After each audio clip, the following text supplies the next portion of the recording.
Hola, buenas tardes. Mi nombre es Daniel Durán y les voy a exponer ahora una presentación que se titula El valor o precio, una explicación en el cambio de objeto del fenómeno económico. ¿Ya? La verdad es que primero esta es una discusión que tuvo mucha relevancia hace algunos años, muchos años atrás, pero que creo que siempre es conveniente traer discusiones antiguas o preguntas antiguas al presente y tratar de ver cómo se comportan o cómo nos impactan ahora. ¿Ya? Entonces, para eso, primero voy a partir exponiendo unas preguntas guías que van a guiar la exposición, que en el fondo también son un poco las preguntas que trataron de contestar los primeros autores de economía. Luego voy a dar algunas definiciones preliminares, pues, de tal manera que podamos entendernos en la conversación o en esta presentación, para luego hacer un poquito de historia brevemente. Voy a resumir el argumento general primero, porque la idea de resumir el argumento general es siempre para que tengan un marco conceptual donde yo estoy discutiendo o donde estoy conversando. Y luego para desarrollar el argumento en detalle, ¿bien? Donde voy a tratar básicamente la idea del valor y del precio en la Escuela Clásica de Economía Política, en la Escuela Marginalista y en la síntesis que se hizo de Marshall, que son más o menos la discusión hasta acá, que era con la cual estaba discutiendo Marx, ¿bien? Finalmente voy a ver cómo esta discusión del valor y del precio impactó en la definición y en el objeto de estudio de la economía, argumentando básicamente que antes había un objeto de estudio del fenómeno económico y ahora la economía contemporánea hace otro estudio o estudia otro objeto. ¿Bien? Y finalmente algunas conclusiones o comentarios finales. ¿Ok? Bien, ¿cuáles son las preguntas entonces que van a guiar esta exposición? Primero, me voy a preguntar por cuál es el valor de los bienes, ¿ya? Que es una pregunta también que se trataron de hacer los clásicos y muchos después. Después me voy a preguntar cuál es el precio de los bienes. ¿Por qué hago esto si uno podría decir que el precio y el valor es lo mismo? Bueno, ahí vamos a ver si es que son lo mismo o hay diferencias. O teóricamente se han tratado de igual manera. Luego, ¿qué tipo de fenómenos económicos existen y cuáles son los que están abordando las distintas escuelas? Y la última pregunta finalmente es cuál es el objeto de estudio de la economía, ¿ya? Que creo que es una pregunta relevante. Bien, así que mantengan estas cuatro preguntas, manténganlas en la cabeza a lo largo de la exposición, porque vamos a tratar de alguna u otra manera ver cómo la Escuela Clásica de Economía Política, los marginalistas, la síntesis marshalliana, trataron de responder a estas preguntas. ¿Bien? Ya, entonces, para avanzar, primero, para un poco centrarlo, porque aquí no sé cuántos de ustedes son economistas y cuántos no, y tampoco sé si estas discusiones en realidad se tienen cotidianamente, voy a dar algunas definiciones generales que no las tomen como unas definiciones anacrónicas, porque estas definiciones tienen sutileza, depende del autor que las trate. Pero siempre al principio es bueno, más o menos para poder ubicarnos en el contexto.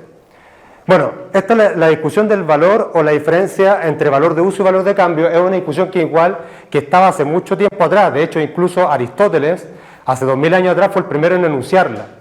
En la política de Aristóteles hay una parte donde él dice que toda propiedad tiene dos usos, que le pertenecen esencialmente, aunque no de la misma manera.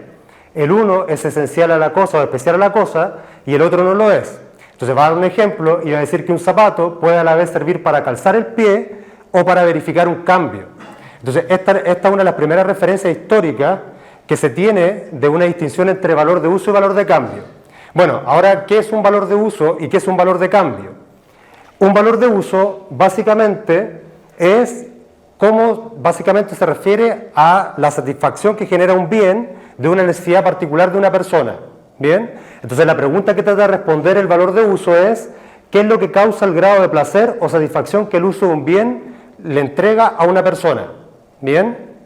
Esto, insisto, después se va complejizando conforme va avanzando con las teorías de los distintos economistas o filósofos. Y por otro lado, el valor de cambio en realidad es cuántos bienes yo voy a dar a cambio para obtener un bien, otro bien distinto del que yo tengo.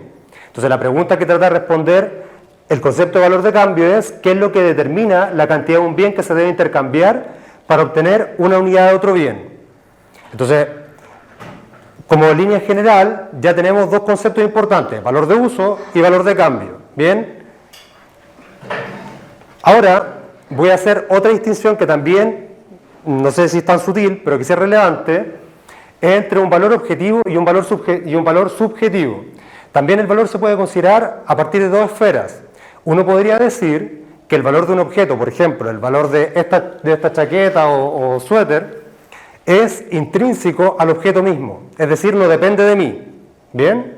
Si yo digo eso, estoy argumentando o tengo un concepto en mi cabeza de valor objetivo. Es decir, el valor de esto no va a depender de ninguno de nosotros ni de ninguna de nuestras subjetividades. Pero por otro lado, puedo argumentar otra cosa distinta. Puedo tener un concepto de valor subjetivo. Es decir, puedo decir que la chaqueta tiene valor o no, dependiendo de cuánta valoración yo le entrego a ese objeto. ¿Bien? Por tanto, acá el valor objetivo, si uno tiene un concepto de valor objetivo, se abren muchas preguntas. Entre ellas, si existe un valor objetivo al objeto, podríamos determinar algún valor de intercambio, que lo podemos llamar precio también, intrínseco al objeto. Si ese es el caso, podríamos descubrir alguna ley entonces que fuera natural, que no dependiera de mí como sujeto o de ninguno de nosotros, que explicara el precio de este valor, o sea, el precio de este objeto en concreto. ¿Bien? Pero por otro lado, si yo tengo un concepto de valor subjetivo en mi cabeza, yo tendría que entonces decir cuáles son las leyes que gobiernan las preferencias o deseos humanos que van a explicar cuánto es el precio que tiene esta chaqueta de acá. ¿Se comprende hasta acá, cierto? ¿Bien? Bien, si está claro, entonces podemos seguir, porque estas dos definiciones, estas dos diferencias, en realidad estas cuatro, valor objetivo, valor subjetivo, valor de cambio y valor de uso, van a ser transversales a todas las teorías que se han tratado en economía. ¿Bien? Bueno, ahora un poco de historia.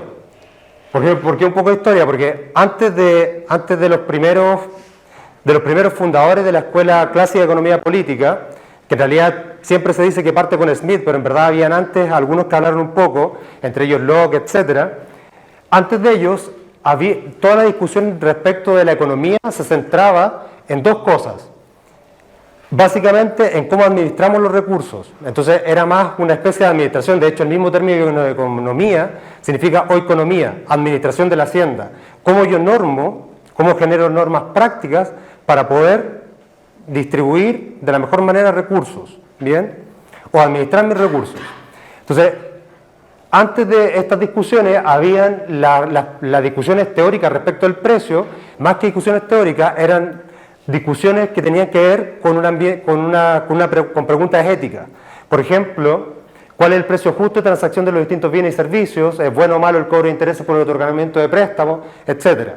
Pero ya luego con los primeros fundadores se empiezan a preguntar ya preguntas teóricas y se hace un giro desde el aspecto ético, desde la dimensión ética de los fenómenos económicos, en concreto el precio y el valor, a preguntas ya más teóricas. Y nos empezamos a preguntar en realidad qué son los precios, cuáles son los factores que determinan esos precios y cuáles son las causas de las variaciones en los precios. ¿Ya? Hay un giro ahí, hay un giro que va a ser importante. Bien, entonces, ahora lo que voy a hacer, ya que me imagino que ya con esto estamos contextualizados y sabemos de qué estamos hablando, lo que voy a hacer ahora es resumir el argumento general de la exposición, de tal manera que después sea más claro, que ustedes puedan ir siguiendo el hilo conductor de los principales argumentos, ¿bien? O del argumento más específico. Entonces, bueno, una discusión importante en la historia del pensamiento económico ha sido la discusión respecto al valor de los bienes, ¿ya? Entonces, como dije anteriormente, la pregunta por cuál es el valor de los bienes o cuál es el precio de los bienes es relevante transversalmente a lo largo de las distintas escuelas de economía. La Escuela Clásica de Economía Política diseñó una teoría del valor objetivo, es decir, la Escuela Clásica de Economía Política, que la podríamos situar que parte con Smith y termina quizás con Marx, podríamos decir que ellos tenían un concepto de valor objetivo. Ellos decían en todo momento que el valor era intrínseco al objeto y no dependía de la subjetividad de las personas. ¿Bien? Por tanto, para poder explicar ese valor, lo que hicieron la mayoría de los economistas políticos clásicos, con más o menos matices, fueron diseñar teorías de los costos de producción que trataban de explicar ese valor. ¿Bien? Luego hay un giro. Luego, en 1871, que fue la publicación de dos libros de autores marginalistas, hay un giro. se desarrolla la escuela marginalista, que tiene un concepto de valor subjetivo. Es decir, ellos en contra de lo que decían los clásicos van a decir que el valor de los bienes va a depender directamente de cómo ese bien satisface una necesidad particular mía.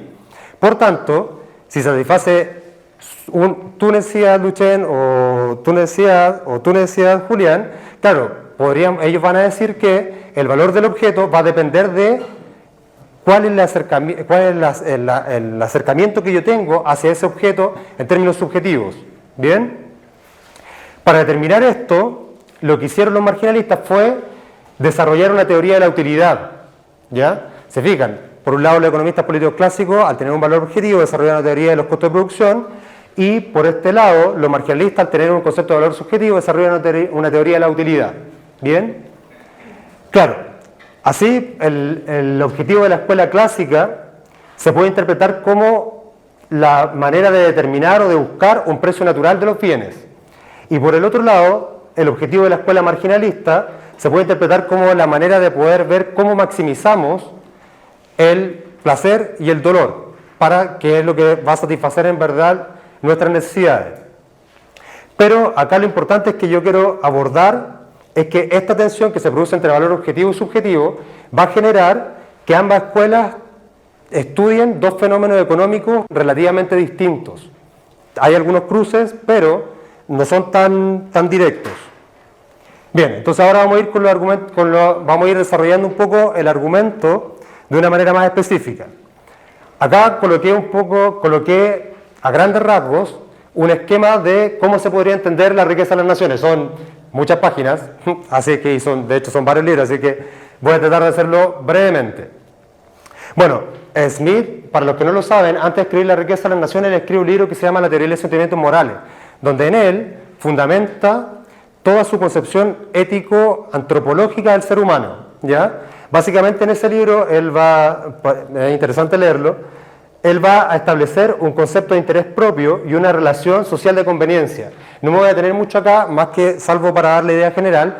En ese libro él va a establecer que en realidad los seres humanos están motivados las acciones de los seres humanos están motivadas por el interés propio, pero el interés propio él lo va a entender de una manera mucho más amplia, no solamente de ganar dinero, sino que yo, por ejemplo, puedo tener un amigo y voy a hacerle el bien a mi amigo porque el tener su amistad para mí me genera felicidad. ¿Bien? Entonces, en base a eso, Smith va a decir que en base a ese interés propio, todos los seres humanos, y aquí nos pasamos a la riqueza de las naciones, va a decir que todos los seres humanos tenemos una propensión natural al intercambio. ¿Ya? Y de hecho hay una cita célebre que él dice, todos los seres humanos tienen una propensión natural a trocar, permutar o intercambiar un bien por otro. Claro, esa es una discusión compleja porque acá Smith lo que está haciendo es colocar, yo digo de contrabando, que después se lo va a sacar, se lo va a alegar Menger, está colocando un supuesto antropológico sobre la base el cual nos lo está demostrando. Bien, eso puede ser completamente discutible, pero eso por ahora no va a ser tema de nosotros. Luego, sobre esta propensión, Smith va a decir, claro, si todos los seres humanos tienen una propensión a trocar, permutar o intercambiar un bien por otro, en algún momento, para poder hacer ese intercambio, los seres humanos tienen que empezar a producir.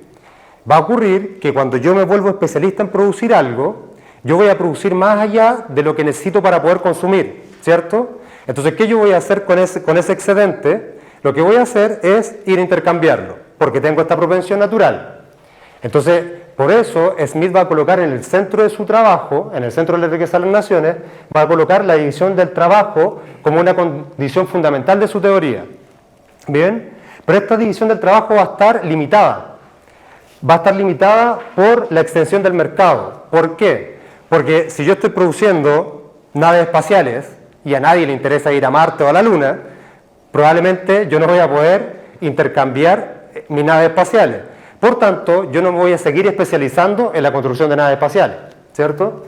Entonces, la división del trabajo va a estar limitada directamente por la extensión del mercado. Pero finalmente, va a decir Smith, en alguna u otra medida, todas las sociedades van a terminar llegando a ser sociedades mercantiles. ¿Bien? Ahora, ¿qué tiene que ver esto, o este contexto general de la obra de Smith, con la discusión del valor y del precio? Bueno, tiene mucho que ver. Para Smith, primero, y esto es una cosa que tengo que aclarar ahora, que va a ser relevante para casi en realidad, para toda la escuela clásica de economía política, la discusión del concepto de valor de uso lo van a considerar. Es decir, ellos sí lo tenían en mente. Ellos decían que en realidad un bien va a tener valor de cambio, es decir, yo voy a poder intercambiar mis naves espaciales por alimentos, siempre y cuando las naves espaciales satisfagan la necesidad de alguna persona. Pero luego de eso, lo que se querían, eso es, creo que, si mal no me equivoco, es una página de todas las riquezas de las naciones, que son como 1000, que hace referencia al valor de uso como tal. Porque después lo que le interesaba a los clásicos era explicar el valor de cambio, ¿bien? No el valor de uso. Pese a que ellos eran conscientes de que era una condición necesaria para el valor de cambio. Por eso, ustedes cuando leen a los clásicos, entre ellos Smith, que es el que estamos viendo ahora, ellos no tenían una teoría de la utilidad, o no la desarrollaron. Ellos no desarrollaron una teoría de cómo los seres humanos o cómo los productos satisfacen la necesidad de una persona individualmente. ¿Bien? De hecho, John Stuart Mill, que no lo voy a tocar acá, pero lo voy a decir, hace una crítica a algunos economistas políticos clásicos que colocaban el consumo dentro de sus teorías. Porque Mill va a decir, bueno, hasta el momento no tenemos leyes psicológicas que expliquen la relación entre consumo y bienes, o la relación entre satisfacción de necesidades y bienes. Por tanto, Mill decía, nosotros no nos tenemos que preocupar de eso. Bueno, el primer problema entonces, en este contexto, el primer problema que trata de resolver Smith es el siguiente. Smith dice, bueno, si yo sé que el valor de uso es una condición necesaria para que los bienes puedan intercambiarse, y ahora quiero explicarme cuál es el valor de cambio de un bien, o cuál es el precio de un bien, que uno podría hacer esa analogía, él dice, claro, yo vengo de una corriente o una tradición filosófica, por un lado, de la filosofía natural de Newton, que es relevante porque en esa época la filosofía natural de Newton, o la filosofía natural que se estaba desarrollando en esa época, tenía un método bien concreto. Yo desarrollo una hipótesis, desarrollo una teoría lógica a partir de esa hipótesis, luego voy a la realidad y contrasto esta teoría con datos empíricos. ¿Bien? Eso era lo que decían la mayoría de los filósofos, o lo que hacían la mayoría de los filósofos naturales de la época. Entonces, Smith, ¿qué necesitaba? Smith necesitaba, al igual que la principia matemática de Newton, cuando Newton desarrolla sus leyes de la gravedad, Smith necesitaba hacer una teoría que estuviera fundamentada en axiomas o en un método hipotético deductivo, y luego ir a la realidad y contrastar los datos de la realidad con su teoría. ¿Bien? Esto es relevante porque entonces, así como dije anteriormente, él va a empezar a construir todo este modelo a partir de axiomas. ¿Bien? El punto acá es el siguiente. Es que acá Smith va a decir, bueno, en realidad, ¿qué es lo que explica el valor de cambio de un objeto? Y después de mucho preguntar, él va a decir lo siguiente. Es evidente, por lo tanto, que el trabajo es la única medida universal y precisa del valor, o el único patrón mediante el cual podemos comparar los valores de distintas mercancías en cualquier tiempo y lugar. Eso lo dice al principio de la riqueza de las naciones. Vamos a ver cómo después esto va cambiando. Al principio él lo dice, esta es una idea bien antigua, que normalmente se le atribuye a Smith, pero David Hume, que era un filósofo bien simpático, que habló de muchas cosas, y que escribió un pequeño ensayo que se llamaba Sobre el comercio, Hume ya había colocado el trabajo como fundamento de la riqueza de las naciones. Mucho antes que Hume, ustedes tienen a Locke, y Locke había fundamentado en uno de sus ensayos de política que escribe, él había fundamentado el trabajo sobre, el argumento de propiedad de Locke se fundamentaba sobre el trabajo. No vamos a explicar allá, pero es para contarles que esta idea ya venía arrastrándose en la concepción de ideas filosóficas de la época. ¿Bien? Entonces, ¿qué le pasa a Smith cuando dice que el trabajo, en realidad el trabajo de esta chaqueta, es lo que va a determinar su precio? ¿Bien? ¿Qué es lo que le va a ocurrir? Él dice, bueno, acá esto lo coloqué, pero lo vamos a ver, sí, lo voy a comentar igual. Smith se ve obligado a hacer una diferencia. Él dice, claro, el problema es que si yo quiero ver que esta chaqueta su precio depende del trabajo, él va a decir, bueno, depende de la cantidad de trabajo o depende de lo que yo pago al trabajo. Entonces se va a ver obligado a hacer una diferencia y va a tener que distinguir entre un valor real y un valor nominal. Esta crítica después se la va a hacer Ricardo y le va a pasar la cuenta, le va a pasar la factura por esto que hace acá. El trabajo exclusivamente, entonces, al no variar nunca en su propio valor, es el patrón auténtico y definitivo mediante el cual se puede estimar y comparar el valor de todas las mercancías en todo tiempo y lugar. Es su precio real. Bien, entonces el trabajo involucrado en una mercancía va a ser el precio real, va a decir Smith, o el valor real de ese objeto. Y el dinero es tan solo su precio nominal. Bien, claro, acá esta diferencia es relativamente sutil, pero Smith no la logra diferenciar del todo analíticamente. Pero no me quiero sentar todavía en eso porque discutir sobre el dinero es un capítulo aparte y también tiene todas sus complejidades. El problema ahora es que cuando Smith dijo, claro, si el trabajo en realidad es lo que explica el precio de ese objeto, él dice, claro, ahora yo necesito ir al mercado o necesito ir a la realidad para ver si la teoría se corresponde con los datos empíricos. Cuando va a la práctica se da cuenta que en realidad ningún comerciante, imagínense un comerciante ahí que está comprando y vendiendo en un mercado un producto, se da cuenta que ningún comerciante era consciente de la cantidad o del valor de trabajo que ese producto que él vendía estaba involucrado en ese bien. Por tanto, el precio al cual lo vendía tenía que ver con otras cosas o difería de la cantidad de trabajo. Entonces él me dice, rayos, mi teoría no se corresponde con los datos empíricos. Entonces Smith en mi interpretación, se ve obligado a colocar otros factores dentro de su teoría. Entonces dice, claro, pero también en realidad el que está produciendo, el que está vendiendo ese producto, también necesita maquinaria, porque ya no estamos en la época primitiva, entonces necesita maquinaria para poder producir, pero también necesita tierra. Entonces él dice, claro, veamos entonces qué es lo que genera el valor de ese producto, ya no solamente del trabajo, sino que ahora es el capital, o lo que se paga al capital, y la tierra, o lo que se paga a la tierra. Entonces va a decir que ahora él diseña una teoría de los costos de producción para explicar ese concepto de valor. Finalmente, para poder homologar ambas cosas, va a terminar diciendo, sí, pero si nosotros pensamos en una época primitiva, y nos vamos hace miles de años atrás, podríamos decir que en realidad el capital, por más mínimo que sea, está producido con trabajo. ¿Bien? Lo mismo pasa con la tierra de alguna u otra manera. No me quiero centrar mucho en esto porque lo que les quiero contar es muy largo, entonces, pero finalmente acá, voy a avanzar un poco acá, no, eso ya lo acabo de explicar, y voy a avanzar acá. Ven que al principio Smith decía que el trabajo era lo relevante, ahora va a decir, en todas las sociedades el precio de toda mercancía se resuelve en última instancia en alguna u otra de esas partes o en todas. Y en toda sociedad avanzadas las tres entran más o menos como partes componentes del precio de la gran mayoría de las mercancías. Y aquí lo va a ejemplificar.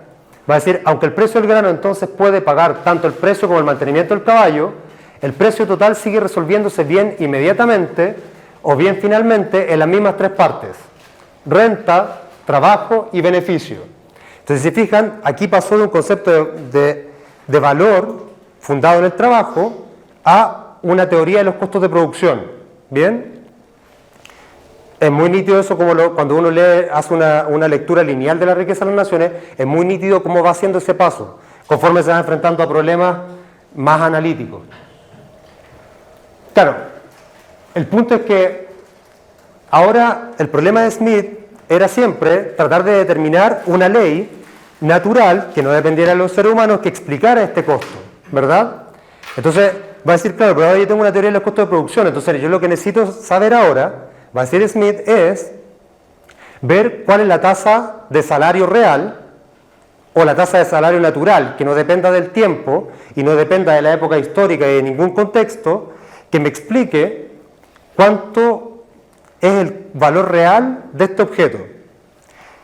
Después le pasa lo mismo con la tasa, con la renta, y le pasa lo mismo con lo que se le paga lo que se le paga a la tierra, y le pasa lo mismo con lo que se le paga al capital.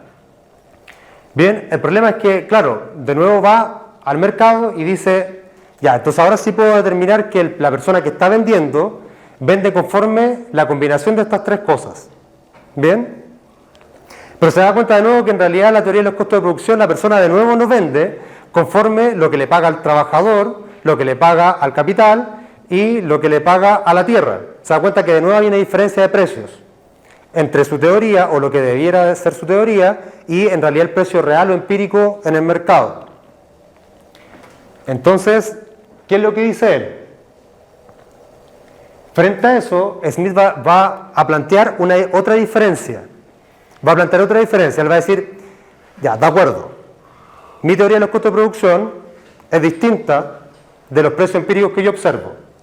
Pero en realidad Smith va a decir, claro, pero en realidad probablemente mi teoría no esté mala, sino que a lo mejor lo que está ocurriendo es que yo tengo mi teoría predice el precio natural o el valor intrínseco a este objeto, bien, el valor que es intrínseco a este objeto, pero que en realidad está afectado por otras cosas, ¿ya? Y esas otras cosas que afectan ese valor real o ese valor natural, Smith lo va a llamar precio de mercado. Y es interesante porque esta discusión de precio, para nosotros hoy, en teoría económica, hablar de precio de mercado es como hablar por defecto del precio real o del único precio que existe. Smith va a dedicar un capítulo de toda su obra a los precios de mercado, porque en realidad, insisto, lo que quería determinar Smith era el precio natural, era el valor intrínseco a ese objeto, no el valor que dependía de variaciones pequeñas que se daban en este mercado al cual él iba constantemente a observar los precios de manera empírica. Claro, entonces esta distinción aquí uno podría pensar y uno podría decir, claro, finalmente ¿cuál es la verdad? En realidad existe un valor intrínseco o en realidad existe solamente un precio de mercado, y en realidad Smith coloca esta distinción un poco para salvaguardar su teoría que no se correspondía con los datos empíricos. Bueno, esa discusión la voy a dejar planteada, pero quizás más adelante volvamos a ella. Ya, entonces, bueno, finalmente acá Smith cae en una contradicción o en una explicación circular, porque finalmente Smith va a decir, bueno, en la búsqueda de su precio natural, de los componentes que generaban el precio de los bienes, él va a terminar diciendo lo siguiente. Va a terminar diciendo, bueno, si yo tengo, una silla y el precio natural de la silla va a estar compuesto por lo que yo le pago al trabajador, lo que le pago al capital y lo que le pago al terrateniente. Él va a decir, claro, pero ¿cuál es la tasa natural de lo que yo le pago al trabajador? Smith va a decir, una variable aproximada podría ser el salario o podría ser la cantidad de trigo que esta persona recibe o el salario, la cantidad de trigo con la cual esta persona podría sobrevivir. El problema es que, claro, después para poder decir, ya, ¿y cuál es el precio, el valor de la cantidad de trigo con la cual la persona puede sobrevivir? Volvemos a lo mismo, porque el trigo se produce de nuevo con trabajo, capital, y se vuelve a producir también con tierra. Entonces, seguimos así siempre. ¿Bien? Esta crítica es súper importante porque los marginalistas se van a tomar de esto, en especial Menger, para poder colocar el concepto de valor subjetivo dentro como centro de su teoría. Hasta acá se entiende, ¿cierto? ¿Sí? Espero que vayamos más o menos claros. Bien, eso ya lo dije. Muchas veces coloco más de lo que voy hablando más rápido de lo que está en la diapositiva. Bien. Bien, como eso ya lo dije, entonces acá el precio, a modo de resumen de lo que le he venido contando a Smith, que nos va a servir como puente para poder entender bien a Ricardo, el precio de mercado entonces finalmente para Smith era el precio observado, bien, el precio observado en el mercado, que en ocasiones se encontraba por sobre el precio natural, en ocasiones por debajo de este. Y esta diferencia entre el precio natural y el precio de mercado dependía para él específicamente de la diferencia entre la oferta efectiva y la demanda efectiva. Pero estas condiciones eran solamente coyunturales. Para Smith eran locales y temporales. Locales entendiendo en un lugar específico y temporales entendiendo en una época bien reducida o en un periodo de tiempo bien reducido. Bien. Bien, y acá eso me lo voy a saltar para no marearlo mucho. Bien, ahora vamos a pasar a Ricardo, ¿ya? Si se fijan, hasta acá Smith seguía en su cabeza teniendo un concepto de valor objetivo, que eso es lo relevante para poder después hacer el giro. Bueno, Ricardo es extraño, porque Ricardo tiene muchas buenas ideas y después el problema es que tiene muchas buenas ideas que derivan, depende cómo uno las tome, en muchas escuelas distintas. ¿Bien? ¿Por qué voy a decir esto? Digo esto porque Ricardo va a partir su principio de economía política y tributación lo va a partir de la misma manera que Smith. Él va a partir diciendo, bueno, en realidad el valor de uso es una condición necesaria para que los objetos tengan un precio o un valor de cambio. ¿Bien?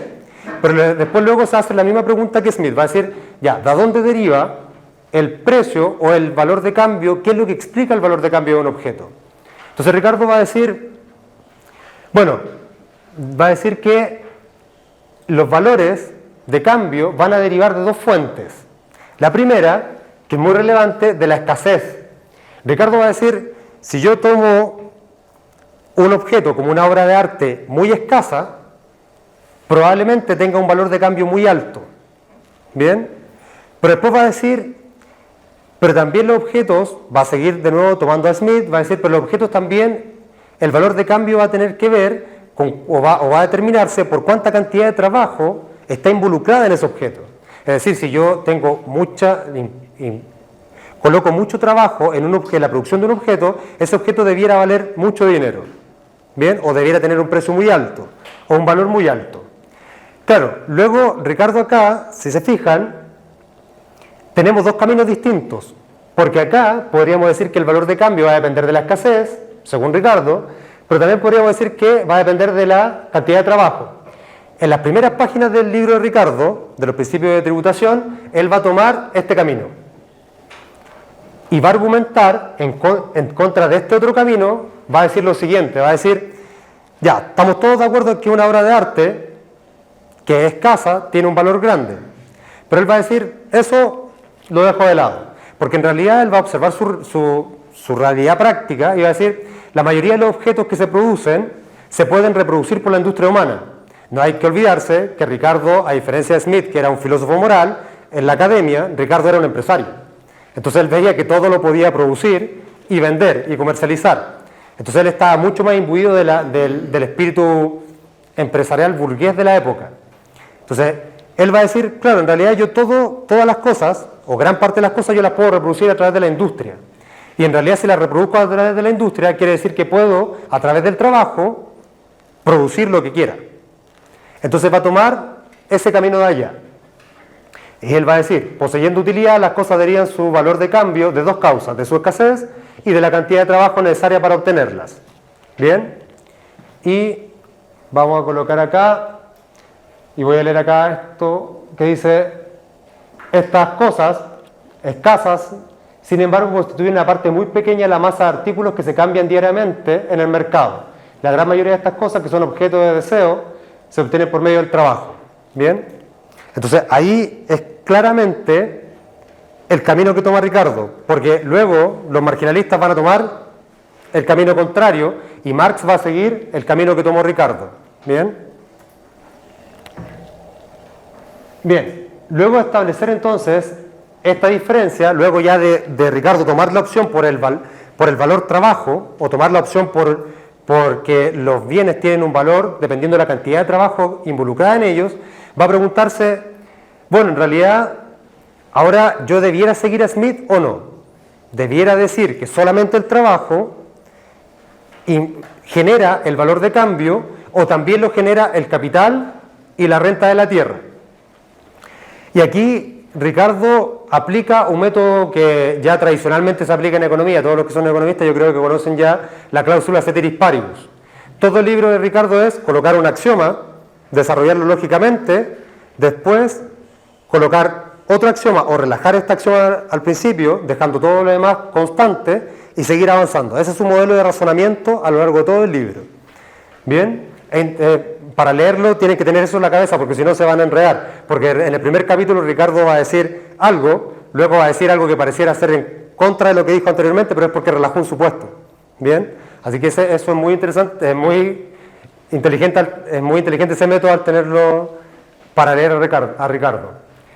Bien, entonces, ahora Ricardo va a decir, claro, en realidad, Ricardo va a decir, bueno, las cosas sí se producen con capital y con trabajo. Bien, pero Ricardo va a decir lo mismo que Smith. En épocas primitivas, yo el capital lo puedo traducir a trabajo, porque en el fondo cualquier cosa que yo quiera producir, y el ejemplo que da él, incluso si yo quiero ir a cazar un venado, imagínense que yo soy un primitivo, un cavernícola, y vivo en una cueva, y yo quiero salir a cazar un venado, decía Ricardo, un ciervo, pero si yo soy un cavernícola y un dinosaurio, necesitaría al menos algún objeto para ir a cazarlo. Ese objeto igual lo tengo que producir antes con trabajo. Entonces mi capital, que va a ser mi arma para ir a cazar ese animal, yo necesito haberlo producido de alguna u otra manera con trabajo. Bien, así que finalmente Ricardo va a reducir de la misma manera al trabajo, va a reducir el capital. Con la renta de la tierra no hace lo mismo. Bueno, no hace lo mismo. Yo acá voy a hacer del lenguado, decimos en Chile, que significa así como voy a hablar en contra de Ricardo, pero en realidad yo creo que Ricardo da este argumento porque también era empresario y le convenía dar este argumento. Smith consideraba que, como les dije, el costo de producción era lo que se le paga a la tierra, lo que se le paga al trabajo y lo que se le paga a la renta, ¿cierto? Bueno, Ricardo va a reducir lo que se le paga al capital, lo va a reducir al trabajo, va a decir que el trabajo es relevante, pero la tierra va a decir, no me conviene argumentar eso. Desde la posición política en la que estaba, él dice, no me conviene quizás argumentar mucho eso, entonces elabora un argumento súper sutil para sacar la renta de la tierra fuera, es decir, para sacar a los terratenientes fuera. Ricardo era empresario, era burgués, no era terrateniente, y la clase terrateniente en esa época venía más en decadencia. Él va a decir lo siguiente, va a decir, bueno, si ustedes tienen una tierra que es muy productiva, es decir, que es una tierra muy fértil, y tienen una tierra que no es fértil, es decir, claro, en realidad cuando en esta tierra que es muy fértil se produce alguna fruta, y en esta tierra que no es tan fértil se produce la misma fruta, cuando yo voy al mercado a venderlas, tengo que venderlas al mismo precio porque es la misma fruta, ¿cierto? El punto es que esta tierra que es menos fértil, ¿qué es lo que requiere? Requiere más trabajo para poder producir la misma fruta. Entonces, el terrateniente que tiene una tierra más fértil gana un diferencial de precio porque paga menos trabajo para producir la misma fruta. Entonces, si se fijan, Ricardo invierte la relación causal y va a decir que en realidad la renta que se le paga al terrateniente va a depender del precio de la mercancía. Es decir, si la fruta tiene un muy alto precio, ¿verdad? Y yo tengo una tierra muy fértil, pago poco trabajo para producir ese producto. Versus el último terrateniente que tiene la tierra más mala, que no puede producir nada, en esa tierra tiene que pagar mucho trabajo para poder colocar en el mercado el mismo producto que tiene la mejor tierra. Entonces va a invertir la relación causal y se va a quedar solamente con trabajo y capital. Esa distinción es importante porque después esa distinción va a servirle mucho a Marx para poder tomar su concepto de lucha de clases. Esa distinción es muy relevante. Bien, entonces, luego de eso, ya que Ricardo desecha la teoría de los costos de producción de Smith y todo lo reduce a trabajo, él va a decir, bueno, en realidad ahora quiero ver cómo Smith lo trabajó. Él va a decir, Smith en la riqueza de las naciones hay una parte que yo lo llamo un desafío a la paciencia, al igual que todo lo que escriban ellos, porque leer esos libros de este porte con tanto detalle son un desafío a la paciencia. Smith creo que son como 2 libros que se dedica a ver cuál es la evolución histórica del oro y de la plata. Y uno cuando va leyendo, es una cantidad de detalles impresionantes, ahí uno se da cuenta que eran buenos economistas, buenos sociólogos, buenos historiadores y buenos de muchas áreas. Bueno, Ricardo va a decir, Smith en esas digregaciones sobre el valor de la plata, Smith va a terminar diciendo que el valor de la plata está sujeto al mercado, a las leyes del mercado, por tanto el precio también es variable. Pero luego, como trata de buscar un precio natural, claro, Ricardo le va a decir, en realidad el valor del oro yo podría considerarlo como la mejor medida del valor del trabajo. Y él va a decir por qué. Él va a decir porque en realidad, si yo tomo el oro, de nuevo, aplicando el mismo método epistemológico que tenía Ricardo, él va a decir, claro, yo soy consciente de que en realidad, si yo quiero ver una variable próxima al valor de un objeto, al valor del trabajo de un objeto, es decir, si yo quiero decir un producto que tenga la misma cantidad de trabajo en toda la historia de la humanidad, Ricardo va a decir, yo no lo voy a encontrar. Entonces, por tanto, yo no voy a poder encontrar un valor o un precio natural de algún objeto. ¿Se comprende? Porque claro, si yo digo, yo quiero ver un objeto que tenga la misma cantidad de trabajo a lo largo de toda la historia, quiere decir que yo voy a poder encontrar un precio natural para ese objeto. ¿Verdad? Pero va a decir, claro, todos los productos, conforme cambian los métodos de producción, conforme cambian nuestro conocimiento, la tecnología, van cambiando también la cantidad de trabajo involucrada en ese objeto. Por tanto, el precio de ese objeto, si es que yo asumo que el precio de los bienes depende de la cantidad de trabajo, también va a ir cambiando, históricamente. Pero él va a decir, bueno, el oro es un bien que históricamente siempre se ha trabajado más o menos de la misma manera, y la cantidad de trabajo para producir una barra de oro es muy similar en todas las épocas y en todas las sociedades. Entonces va a tomar como una variable próxima del valor del trabajo la cantidad de oro, entendiendo que es una variable próxima o empírica hacia su modelo idealizado. ¿Bien? Bien, una vez que Ricardo va a aclarar esta diferencia respecto a Smith,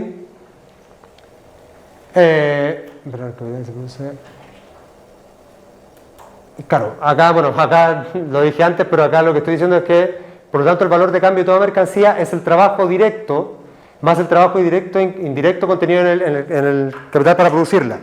Claro, eso es lo que le hablaba un poco en delante. Que claro, entonces él va a decir, bueno, para producir el oro, va a decir, a lo largo de toda la historia se ha requerido casi la misma cantidad de capital y de trabajo. Y por tanto, como el capital tampoco se ha modificado mucho, la cantidad de trabajo de ese capital es casi la misma en toda la época de la historia. Por tanto, es una buena variable. Bien, bueno, acá eso también lo conté. Y para el precio de efectivo de mercado. Bien. Bueno, una vez que entonces acá Ricardo ya reduce, si se fijan la historia cómo ha seguido. Hasta Ricardo terminamos entonces reduciendo el valor de los bienes, o el valor de cambio de los bienes, en realidad el precio de los bienes, al trabajo, ¿cierto? Hasta acá hemos primero colocado nuestro análisis en un concepto de valor objetivo. Luego de eso desarrollaron teorías de los costos de producción para explicar ese valor objetivo. Y esa teoría de los costos de producción se redujeron a una teoría del valor trabajo. Ese es más o menos el panorama de la escuela clásica de economía política hasta acá, ¿verdad? Para poder compatibilizar la observación empírica con un precio natural de largo plazo, como sería el valor intrínseco medido por la cantidad de trabajo del objeto, entonces se hizo la diferencia entre precio de mercado y precio natural, ¿cierto? Hasta acá estamos bien. Esto lo hago de síntesis porque ahora vamos a saltar a la otra escuela. Acá Ricardo sigue la misma idea que Smith. Va a colocar también la diferencia entre precio natural y precio de mercado. Ya, ahora que ya se entiende esto, vamos a hacer un salto. Vamos a hacer un salto casi copernicano. Porque ahora viene la escuela marginalista. Ojo, algunos se pueden preguntar dónde está Marx. En realidad me lo voy a saltar por ahora, porque Marx es no una conferencia, son muchas por sí solo. Porque todas estas ideas que venimos diciendo antes, Marx las llevó a una escuela y a un nivel totalmente distinto en términos analíticos y teóricos. Pero los marginalistas no consideraron para nada a Marx. Y toda la teoría económica neoclásica tampoco lo consideró. Entonces, para efectos prácticos, seguir con la discusión hasta donde quiero llegar, tomar a Marx o no es muy relevante para esta línea, porque obviamente a mí sí me interesa mucho tomar a Marx para poder volver a ver respuestas antiguas a preguntas que creo que sí son actuales.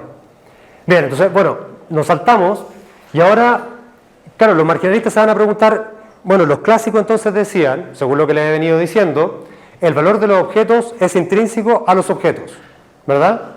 Pero los marginalistas dijeron, no creemos eso. Vamos a tomar el otro camino que colocó Ricardo. Los marginalistas van a decir, en realidad el valor del objeto debiera depender del valor de uso. Es decir, cuánto satisface un objeto mis necesidades particulares. Entonces, en base a eso, un objeto debiera tener un precio o un valor de cambio. Entonces, se fijan, van a cambiar completamente la teoría de la escuela de economía política clásica.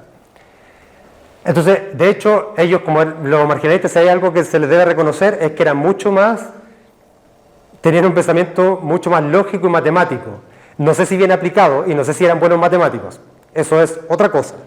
Pero al menos tenían la costumbre de, cuando uno lee sus libros, definir todo desde un principio. Y todo tratar de definirlo de la manera más específica posible.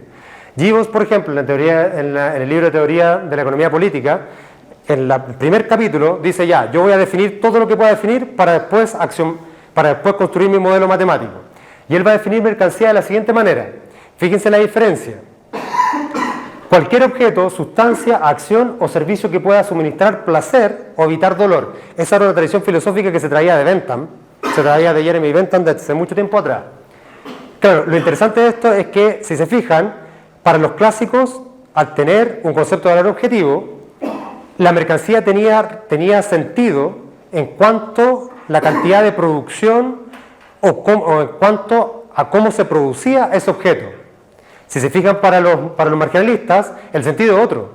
No le importa mucho la manera de producir el objeto, sino que le importa más cuánto satisfacen o cuán bien satisfacen una necesidad particular de un individuo. Son dos esferas o dos dimensiones de ver la mercancía totalmente distintas. Luego de eso van a decir, claro, si un objeto satisface una necesidad de un individuo, van a decir, entonces este objeto tiene alguna utilidad. Y van a definir la utilidad como la cualidad abstracta en virtud de la cual un objeto sirve a nuestros propósitos. Ahora ya lo estamos subjetivizando completamente. Porque si para ustedes es más relevante viajar a la Luna que para mí, para ustedes una nave espacial satisface mejor su necesidad que para mí, ¿cierto?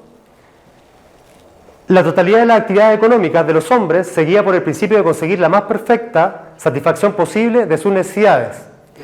Acá, y esto va a ser relevante para lo que voy a decir al final, fíjense cómo ha migrado un poco el sentido o el objeto de estudio o el fenómeno económico que estaban mirando las distintas escuelas. El valor de cambio de los bienes es subjetivo, en tanto es independiente del costo necesario para producirlos. Entonces ahora, para los marginalistas, no me importa cuánto me cueste producir ese objeto, cuánto trabajo tenga, no me interesa. Eso no va a determinar el valor de cambio. El valor de cambio solo va a depender de la utilidad que proporcione a cada persona particular y cuán escaso sea el bien. ¿Bien? Entonces, sobre la idea, claro, los marginalistas dijeron, si en realidad un objeto satisface mis necesidades, pero el problema es que si ese objeto satisface las necesidades de todos nosotros, hay un problema. Porque si no hay la cantidad suficiente de objetos, quiere decir que nosotros nos vamos a empezar a pelear por esos objetos, ¿verdad? Y el que tenga la necesidad más grande de ese objeto va a ser el que va a estar dispuesto a pagar más, ¿verdad? Por tanto, si se fijan, ahora ya la escasez, que para los economistas políticos clásicos no era un aspecto central de su teoría, porque tal cual como lo dijo Smith, y lo dice explícitamente, en realidad cuando las sociedades desarrolladas tienen división del trabajo, y esa división se vuelve muy profunda, quiere decir que las sociedades van a pasar a un estado de abundancia por completo. Para él la escasez era un estado empírico que se podía superar. Pero el problema es que para los marginalistas no es la situación no es la misma. Porque si yo deseo tener ahora no solamente una nave espacial, sino que deseo tener 1000 naves espaciales, yo en realidad voy a decir que hay escasez de naves espaciales. Por tanto, la escasez ya pareciera ser que ya no pasa a ser un problema empírico, sino que pareciera ser que pasa a ser un problema subjetivo, ¿cierto? Entonces, por tanto, la escasez ahora ya se coloca en el centro de la teoría marginalista, al igual que la utilidad. ¿Sí?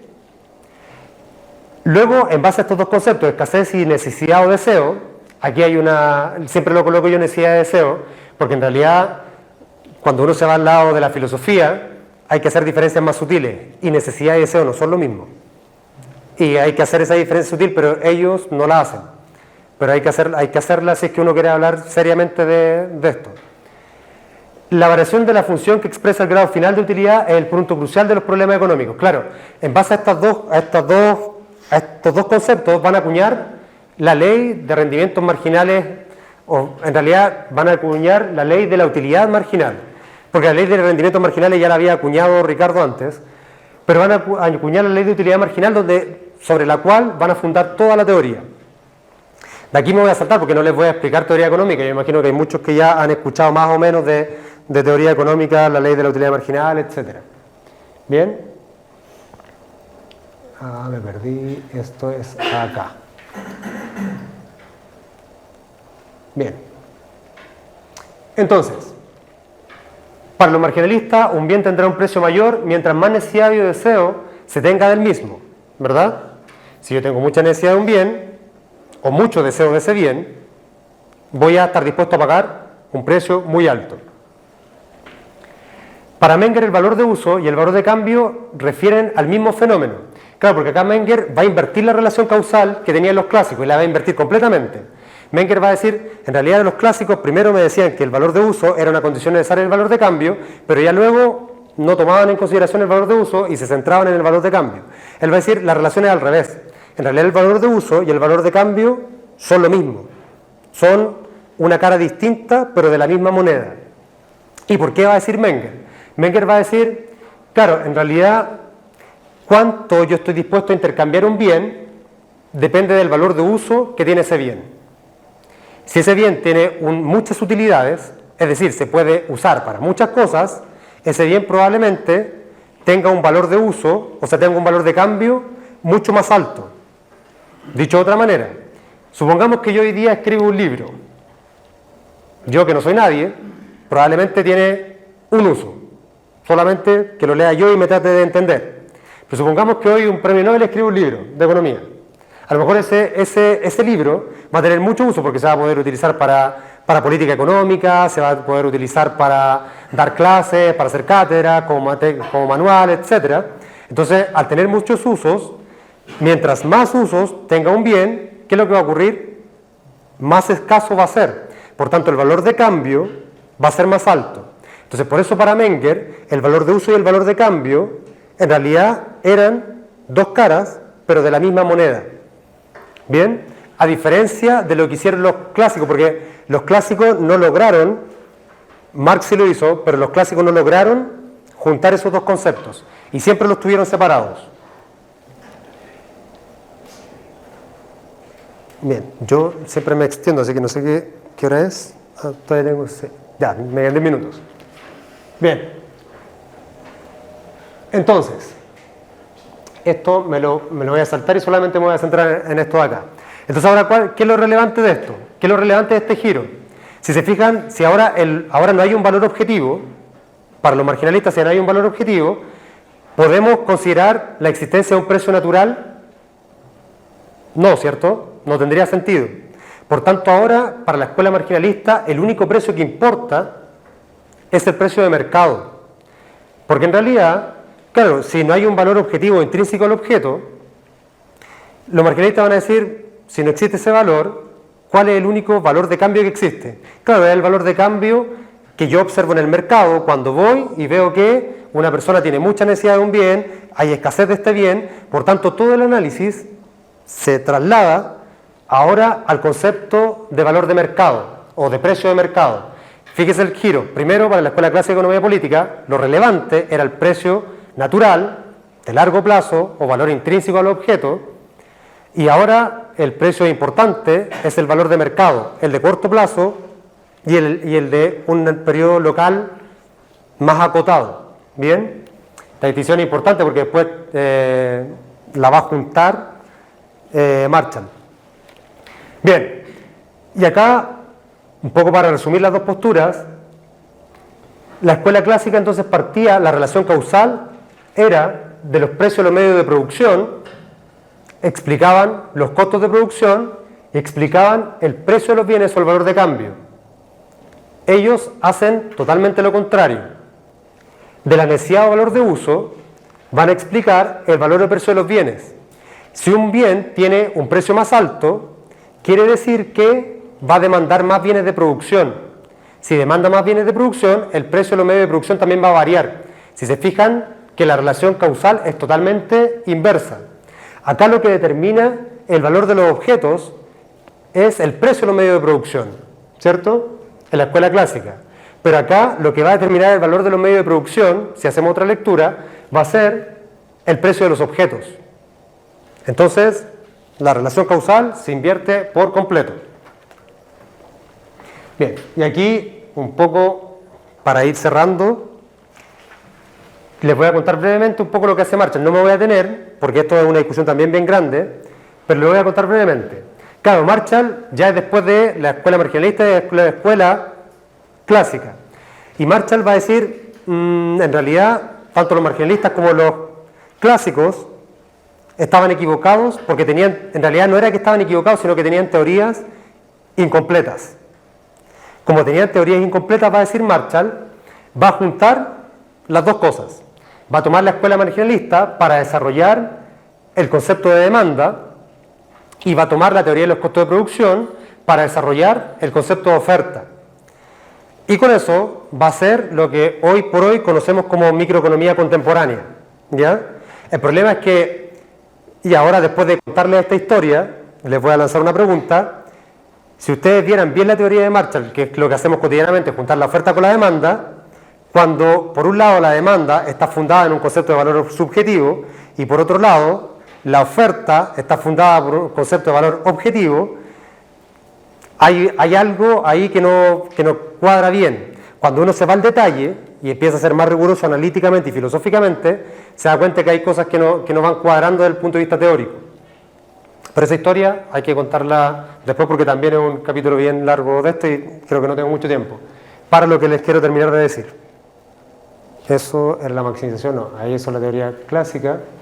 Bien, y con esto ya termino. Fíjense bien que el fenómeno económico era distinto. Ahora, después de ver esta evolución en la teoría del valor y el precio, nos damos cuenta que la escuela clásica de economía política lo que quería era encontrar un valor objetivo para poder explicar los precios naturales de largo plazo y para eso acuña teoría de los costos de producción, ¿verdad?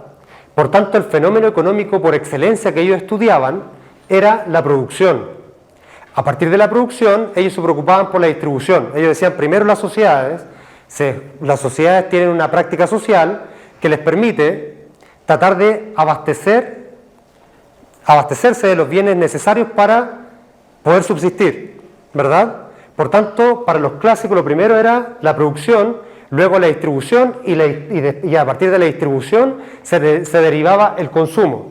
De hecho, la mayoría de los textos de los economistas políticos clásicos, ustedes cuando vean un capítulo de consumo, que sí los hay, se van a dar cuenta que es totalmente distinto a lo que hacemos nosotros o entendemos hoy por hoy como consumo. Todos los capítulos de los libros de Smith, Ricardo, Say, John Stuart Mill, que eran libros gigantescos, toda la parte dedicada al consumo era consumo del Estado, cómo el Estado gasta los recursos, cómo el Estado recauda recursos y cómo el Estado distribuye. Porque de esto se extrae otro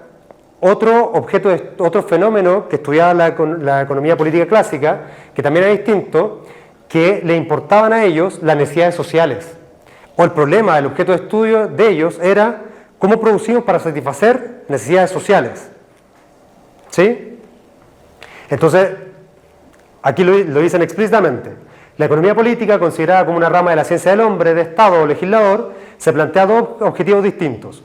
En primer lugar, conseguir un ingreso, una subsistencia abundante para el pueblo, o más precisamente que el pueblo pueda conseguir ese ingreso o esa subsistencia por sí mismos. Y en segundo lugar, proporcionar al Estado o comunidad un ingreso suficiente para pagar servicios públicos. Ese era el objeto de estudio de ellos. Lo dice también Ricardo. El producto de la tierra, todo lo que se deriva de su superficie mediante la aplicación unida del trabajo, la maquinaria y el capital, se distribuye en 3 clases de comunidad, a saber, el propietario del terreno, el poseedor del stock o capital necesario para su cultivo y los trabajadores por el que la industria es cultivada. La determinación de las leyes que regulan esa distribución es el principal problema de la economía política. O sea, y también lo dice, la economía política que enseña la manera en que se forman, es decir, se producen, se distribuyen y se consumen las riquezas que satisfacen las necesidades de las sociedades. ¿Bien? Mill, que en realidad hace con Mill, si sacamos a Marx, podríamos decir que Mill es el último economista político clásico. Lo digo que lo saco porque Mill en realidad como que continúa la tradición así pura y dura de los economistas políticos clásicos. Después Marx la continúa, pero hace una crítica radical y termina generando una escuela completamente distinta. Pero Mill dice, la ciencia que investiga las leyes de los fenómenos sociales que derivan de las operaciones combinadas de los seres humanos para la producción de la riqueza, en la medida que esos fenómenos no resulten modificados por la persecución de ningún otro objetivo. También esta era la definición de economía de Mill y era un problema de producción y distribución. Pero fíjense ahora qué es lo que nos pasa con la escuela marginalista. El fenómeno económico al parecer cambia. Ellos al explicar un valor subjetivo acuñan una teoría de la utilidad sobre la cual en realidad ellos se empiezan a preocupar por el consumo. A partir del consumo individual, ya no social, se preocupan cómo se genera la distribución. Porque la distribución ahora va a depender del precio, y el precio va a depender de cuánto yo valoro o no un producto o un bien, subjetivamente. Por tanto, la definición que acuña en este caso Gibbons va a ser: el placer y el dolor son indudablemente los objetos últimos del cálculo de la economía. Satisfacer nuestras necesidades al máximo con el mínimo esfuerzo, procurando la mayor cantidad de aquello que es deseable a costa de lo mínimo de lo que es indeseable. En otras palabras, maximizar el placer es el problema de la economía. Claro, para Gibbons, el trabajo era indeseable, era un mal, no generaba placer y los bienes generaban utilidad. Ese era el problema de Gibbons. Por tanto, su fenómeno de estudio era ese. Walras también lo dice, está muy larga. Menger dice: la totalidad de la actividad económica de los hombres se guía por el principio de conseguir la más perfecta satisfacción posible de sus necesidades. ¿Bien? Por tanto, bueno, Marshall hace una cosa rara, pero siguiendo, me voy a saltar un poco a Marshall ya que no lo expliqué, porque tiene sus sutilezas, que no hay que subestimarlo porque era bien inteligente. Vamos a llegar a la definición finalmente que nos da Robbins, que en realidad es como la definición de la economía o de la ciencia económica actual, pura y dura, y que ustedes la pueden encontrar en cualquier libro o manual de texto que lean hoy por hoy. Mankiw, Samuelson, muchos más. La economía es la ciencia que estudia la conducta humana como una relación entre fines y medios limitados que tienen diversa aplicación. Bien, eso quiere decir que en realidad ahora nos preocupamos por cuán escaso es un bien respecto de la satisfacción de las necesidades individuales de las personas. Bien, por tanto, si se fijan, las preguntas que las escuelas trataban de responder parecieran ser diferentes, porque parecieran abordar objetos de estudio de manera distinta. Ahora la pregunta que yo me hago para cerrar completamente es: ¿realmente eso está correcto? Y dejo la pregunta lanzada ahora a ustedes para que la reflexionen. Claro, si nosotros ahora, por definición, un bien económico es un bien que es escaso, por definición, podríamos considerar que, por ejemplo, hay bienes en el mundo que no son escasos y que los tratamos como que si fueran escasos. Es una pregunta actual y que tiene que ver con esta discusión. Hoy por hoy nosotros podríamos decir que en el mundo, según la FAO, se pierden 1/3 de los alimentos a nivel mundial. ¿Es un bien escaso o es un bien abundante? Si es escaso, lo podemos tratar con estas teorías que tenemos, porque es nuestro modelo. Pero si no es escaso, lo podemos pasar por el mismo filtro. Podemos decir que el valor de los alimentos, que probablemente no sean escasos, depende de esa subjetividad, O podríamos centrarnos solamente en las necesidades individuales y no sociales, o tenemos bien puesta la mirada en las necesidades sociales. Creo que, ¿por qué les conté esta historia? Porque creo que esta historia del valor y el precio, que ya murió, y murió porque en realidad esta discusión ya se cree zanjada dentro del mainstream de la economía, se cree zanjada, pero yo creo que es relevante quizás volver a colocarla en el debate actual, para ver cómo estamos abordando las distintas teorías. El problema es que no se puede abordar sin tener o sin haber leído estos tipos anteriormente, porque si no vamos a decir más opiniones que cosas más serias. Bueno, y aquí finalmente lo último que les voy a decir es que este cambio también posibilitó otras tensiones importantes que se podrían analizar a nivel histórico. No solamente la distinción entre valor objetivo y valor subjetivo es relevante en este desarrollo histórico, sino que esto posibilita también otras cosas. Desde el punto de vista metodológico, hacer esta diferencia entre valor objetivo y valor subjetivo le permitió a la economía axiomatizarse. Si yo puedo axiomatizar algo, porque digo que un individuo es igual a otro individuo sobre ciertas bases, ciertos axiomas lógicos, yo puedo matematizarla. Otra cosa relevante es que yo también, al hacer este giro, nos centramos en necesidades individuales y no necesidades sociales. Bien, otro giro también importante es que el método para analizar la economía actualmente pasa a ser analítico.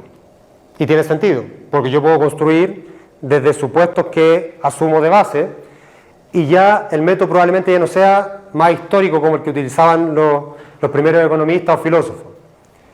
Y una consecuencia para mí que es relevante es lo que les contaba recién, que el estudio de los bienes escasos como únicos bienes con carácter económico.